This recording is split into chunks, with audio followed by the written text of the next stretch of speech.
The special one start to his Fenerbahce tenure hasn't been what we were all expecting, with some fans at Fener even calling for him to be sacked. Although I think that's pretty outlandish, I will have to say that it has been a tad bit of a nightmare. And let's just start off with their European campaign. With Fenerbahce going 16 years without qualifying for the Champions League, Fenerbahce president Ali Koç would ramp up spending to bring the Canaries to the big leagues, bringing in players like two-time Europa League winning Sevilla man En-Nesyri for 20 million euros, Saint Maximin on loan for a fee of around 8 million euros, and powering up his strong midfield duo by bringing in Amrabat on a loan to pair up with the Brazilian Fred. After defeating Swiss side Lugano in the first round, they would be unlucky with the draw, going against Lille, and although it was certainly a close tie, Fener would lose due to a 117th minute penalty and crash out of the Champions League and head to the Europa League, where they will be joined by the other two Istanbul giants, Galatasaray and Beşiktaş. And honestly, the Super League hasn't been the easiest for Mourinho either. Although after 6 games his team is in 2nd place, Beşiktaş has the same number of points as them with a game in hand. Fenerbahce would draw to newly promoted side Göztepe 2-2 and then losing his most recent game to top of the league Galatasaray 3-1. Mourinho is already under a lot of pressure. But let's go into this derby match a little bit more. Honestly, Fenerbahce didn't play too bad, but Galatasaray having Victor Osimhen to spam long balls to is basically a cheat code in the Turkish league, and they were getting beat down until a penalty call, which honestly has been super controversial as a lot of Turkish pundits are calling it the most vile penalty ever called. And even some Fenerbahce fans are calling the penalty a joke as well.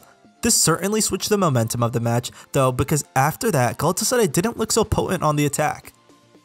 But I'm not letting En-Nesyri slide because this man missed this big opportunity to cut Galatasaray's lead down to 1, and honestly this man needs to be put on some fraud watch lists, as in 7 games he's only scored 1 goal and has been coming off the bench because Mourinho prefers starting a 38-year-old Grandpa Edin Dzeko.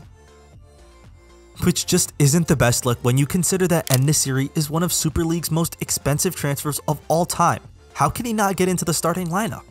And it was even worse because when you realize he's locked in for a 3-year contract and he's set to earn around 25 million euros as his wages. And honestly, that might not sound crazy, but you have to realize we're talking about the Turkish league. There are a lot of problems with the economy, and that is big money in Turkey. And especially when you compare him to Beşiktaş striker Ciro Immobile, who cost a fraction of the price but has scored 8 goals in 8 games. And Icardi, who has made Galatasaray back-to-back champion while also being top scorer last season in their record-breaking point season. Alright, I'm done bashing him now, but let's go back to Mourinho, and this man skips the post-game press conference after the loss and has just been getting mocked insanely hard by Galatasaray and their supporters, as they would even post on their Instagram a picture of a book cover showing Mourinho crying and calling him the crying one. Which is obviously a jab at his special one nickname. And honestly, it won't be getting any easier for him because now there's Europa League matches that are also coming up, making them play games just days apart from each other. And these games won't be so easy either. They're playing teams like Manchester United, Lyon, and Athletic Club who have that insane brother duo Ivanaki and Nico Williams.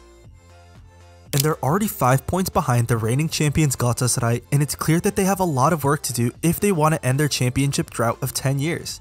And some might say it's only 1 game, they lost, but it shouldn't be this big of a deal.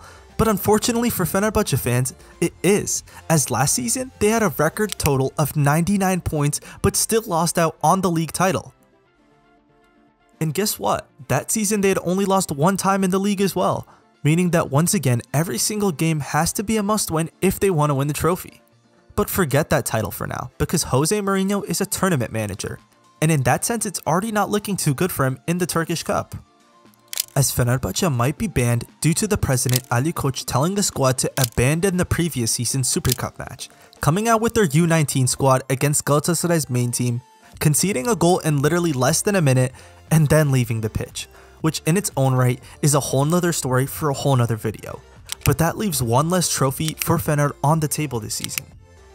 And talking about Ali Koç, Icardi seems to not be able to stop trolling him, as he was seen in the locker room of Fenerbahce Stadium wearing a Galatasaray jersey with the number 9 and the name as Ali Koç. He also wore this during the last season's championship parade, so he's probably driving the Fenerbahce president crazy. And I started off the video with people saying Jose Mourinho should be sacked. but that would just be too expensive for Fenerbahce as he earns around 10 million euros a season for his 2-year contract. So it would be stupid to do that, and he deserves time because, well, he's literally Jose Mourinho. But what do you guys think? Should Jose be sacked? Will he win the title? Let me know in the comments below, and don't forget to like and subscribe for more videos.